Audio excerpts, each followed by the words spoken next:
যে দেওয়ানবাগী বক্তব্যে বলবে যে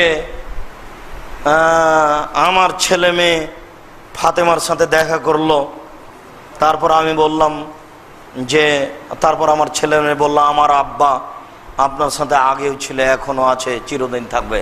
ফাতেমা হলো দেওয়ানবাগীর বউ।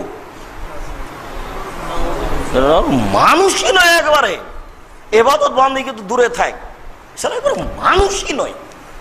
ধর্মকর্ম তো বুঝেই না, ধর্মকর্ম দূরে থাকে, দেওয়ানবাগী মানুষই নয়।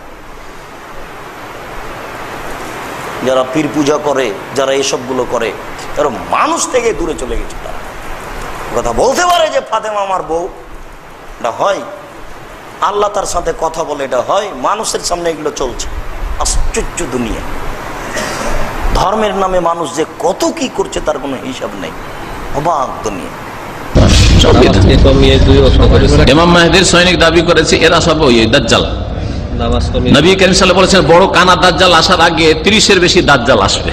হ্যাঁ, তো যুগে যুগে যেমন মির্জা গোলাম কাদিয়ানী এক দাজ্জাল ছিল, এই দেওয়ানবাগী এক দাজ্জাল এসছে। সে বলছে যে আমার বিবি, আমার ওর স্ত্রী নাকি নবী সাল্লাল্লাহু আলাইহি ওয়াসাল্লামের মেয়ে ফাতেমা। জি জি, এই মরদুদ। আল্লাহ পাক রব্বুল আলামিন তাকে দুনিয়াতে লাঞ্ছিত করুক। আল্লাহ পাক রব্বুল আলামিন দুনিয়াতে জাতিকে দেখিয়ে দিক যে এরা তাগুত ফিরাউন সমাজের। আর এক দাজ্জাল বসে আছে, যে দাজ্জাল দাবি করেছে রাসূলের মেয়ে ফাতেমার সঙ্গে নাকি ওই দাজ্জালের বিয়ে হয়েছে। নাউজুবিল্লাহ।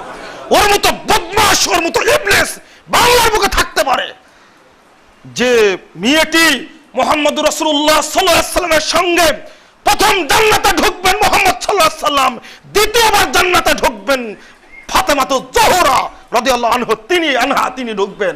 তার মতো রাসূল সাল্লাল্লাহু আলাইহি ওয়াসাল্লামের মেয়ের প্রতি এরকম মিথ্যা অপবাদ দেয়, এরপরেও বাংলাদেশে থাকতে পারে, বাংলাদেশ তাদের ভাত হয়। আশ্চর্যজনক একটা ব্যাপার।